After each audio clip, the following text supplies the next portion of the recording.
देखिए फैक्ट्री में मैगी कैसे बनती है।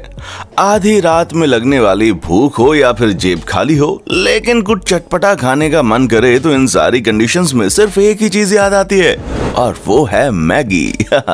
बच्चों से लेकर हर किसी को मैगी खाना पसंद है, पर दोस्तों जिस मैगी को आप खाते हैं, क्या आप जानते हैं कि इसको बनाया कैसे जाता है?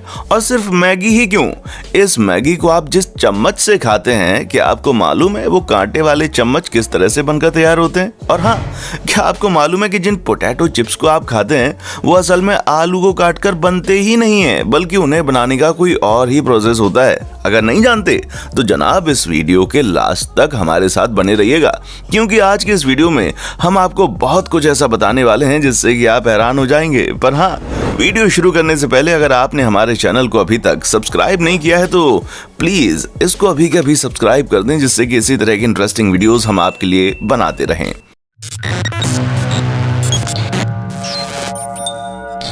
Candy bar. सबसे पहले बात करते हैं कैंडी बार की। दोस्तों आप लोगों ने डेयरी मिल्क चॉकलेट तो जरूर खाया होगा, अगर नहीं भी खाया तो इसके ऐड आपने टीवी पर जरूर देखे होंगे। पर आज हम आपको इसके बनने का पूरा प्रोसेस बता रहे हैं, जहां इसे बनाने के लिए sugar, coconut oil, cotton syrup और मोलासिस का इस्तेमाल होता है। जहां इन सारी चीजों को मिक्स करके 8 मिनट से लेकर 10 मिनट के लिए गर्म किया जाता है और फिर बाद में इस पूरे मिक्सचर को एक बड़े से बर्तन में डाल दिया जाता है। जो पिछली बार बनाते टाइम बची हुई कैंडी थी ना, उसे भी इस बार बनाने वाले सिरप में मिक्स कर दिया जाता है। बाद में इस पूरे मिश्रण को एक बड़े से स्टील प्लेटफॉर्म पर डालकर एक दूसरे में अच्छी तरह से मिक्स कर दिया जाता है और फिर इस मिक्सचर को स्ट्रेचर मशीन में डाल दिया जाता है, जो इस पर कैंडी को 5 मिनट तक स्ट्रेच करता रहता है।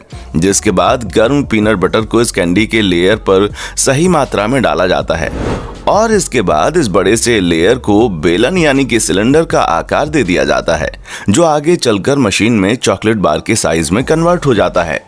जिसके बाद एक मशीन से इनको गुजारा जाता है, जो हर 5 इंच के अंतर पर एक मार्क लगाती है और उनको काट देती है।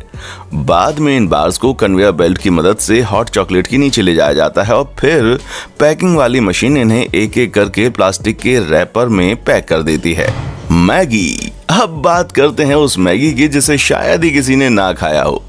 हाँ, कंपनी वाले इसे 2 मिनट में बनाने का दावा तो करते हैं, पर आप और हम जानते हैं कि क्या आपने कभी 2 मिनट में मैगी बनाई है? आपका जवाब आप हमें कमेंट करके जरूर बताइएगा। हाँ, खैर ये तो हुई मैगी को पकाने की बात, लेकिन क्या आपको मालूम है कि नूडल्स को फैक्ट्रीज से लेकर आपके किचन तक पहुंचने में किन किन रास्तों से गुजरना होता है? जहां सबसे पहले आटा, मैदा, पानी और उसके साथ ही कई सारे केमिकल्स को एक साथ मिक्स किया जाता है और फिर इस मिक्सचर को एक चेम्बर में डालकर अच्छी तरह से गूंद लिया जाता है।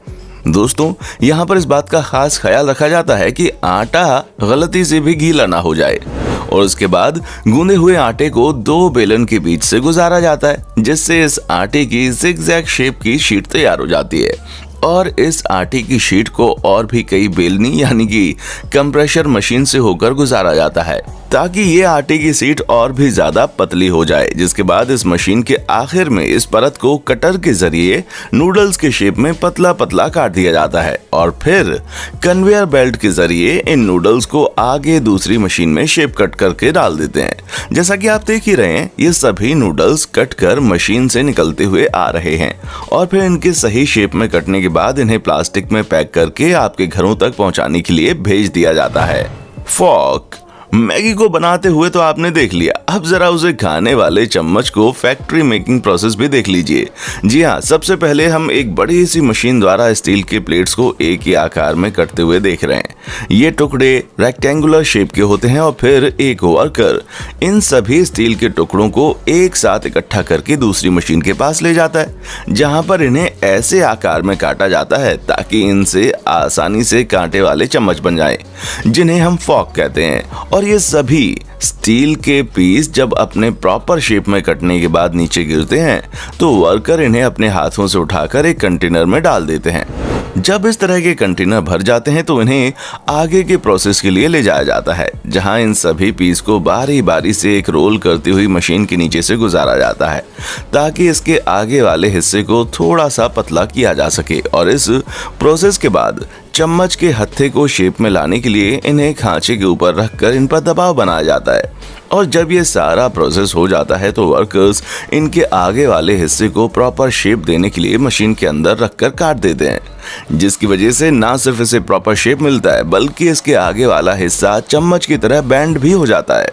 अब ये नॉर्मल चम्मच तो बनकर तैयार हो गया, इसे कांटेदार बनाने के लिए दोबारा से इसे मशीन में वापस डाला जाता है और दबाव के साथ इसके बीच में कट लगाए जाते हैं, जिसके बाद आपके सामने ये कांटेदार चम्मच बनकर तैयार हो जाता है। Potato chips. दोस्तों, क्या आपने कभी सोचा है कि ये सभी पोटैटो चिप्स एक ही आकार के कैसे होते हैं? क्योंकि जब हम बनाते हैं तब तो ऐसा कुछ भी नहीं होता। तो दोस्तों, आज आपके सामने इन बड़ी बड़ी पोटैटो चिप्स कंपनीज का पर्दाफाश कर देते हैं। असल में दोस्तों, ये आलू का इस्तेमाल न करके पोटैटो स्टार्च का इस्तेमाल करते हैं, जहां ये पोटैटो स्टार्च आलू को उबालकर और फिर उसे पीस कर बनाया जाता है और फिर परफेक्ट चिप्स को बनाने के लिए ये लोग इसमें पानी मिक्स कर देते हैं, जहां कन्वेयर बेल्ट के जरिए इसे दूसरे प्लेटफॉर्म पर ले जाया जाता है।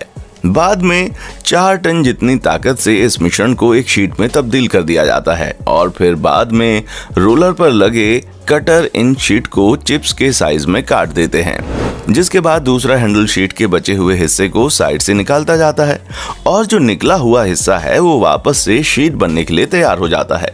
अब जो कटे हुए चिप्स होते हैं ना, उन्हें फ्रायर में डाल दिया जाता है। फ्रायर में डालने से पहले चिप्स को एक कॉनकेव के शेप वाले सांचे में डाला जाता है, जो कि उसे कर्व शेप देता है, जिसे देखकर हमें और आपको लगता है कि वाह भाई वाह, कितने शानदार चिप्स हैं। बाद में इन्हें एक कन्वेयर बेल्ट से दूसरे कन्वेयर बेल्ट में डाला जाता है। उसके बाद इसका सबसे जरूरी हिस्सा, जिसके कारण चिप्स का स्वाद इतना बेहतरीन आता है।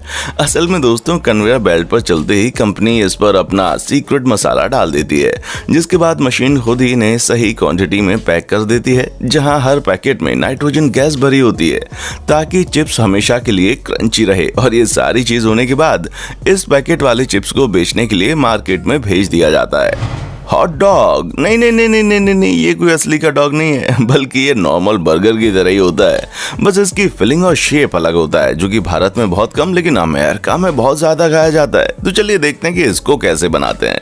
दोस्तों, सबसे पहले कच्चे मांस को एक ग्राइंडर में डाला जाता है, जो उसे एक सांचे में बाहर की तरफ पुश करता है। बाद में इसमें नमक, ग्राउंड नट और आटे जैसी चीजें मिलाई जाती हैं। उसके बाद इसमें पानी मिलाया जाता है ताकि ये कड़क ना हो जाए, और ठीक उसी टाइम कॉर्न सिरप को भी मिला दिया जाता है ताकि ये एक डाइल्यूट पेस्ट में तैयार हो जाए। और फिर बाद में इसे मशीन से गुजारा जाता है, जो उस पेस्ट को प्लास्टिक के थैलों में पैक करके हर 5 इंच पर मोड़कर भेज देती है। दोस्तों, ये पूरा प्रोसेस इतना फास्ट होता है ना कि ये मशीन एक साथ हजारों हॉट डॉग बनाकर तैयार कर देती है। बाद में इन बड़े बड़े हॉट डॉग की लेयर को बड़ी सी मशीन में डाला जाता है ताकि इन्हें गर्म पानी से धोया जा सके। धुलने के बाद इन्हें ओवन में पकाया जाता है, जिसके बाद इस प्लास्टिक कवर को निकाल दिया जाता है और फिर इन्हें अच्छी तरह से पैक करके आगे भेज दिया जाता है। तो दोस्तों, आज के लिए बस इतना ही। उम्मीद है आपको हमारी ये वीडियो बहुत पसंद आई होगी। अगर हाँ, तो इसी तरह की शानदार वीडियोस को लगातार देखते रहने के लिए हमारे चैनल फैक्ट मंत्रा को अभी के अभी सब्सक्राइब करें। देखने के लिए शुक्रिया। दोस्तों, आपको स्क्रीन पर 2 और वीडियोस दिखाई दे रही हैं, जिसे देखने के लिए स्क्रीन पर क्लिक करें।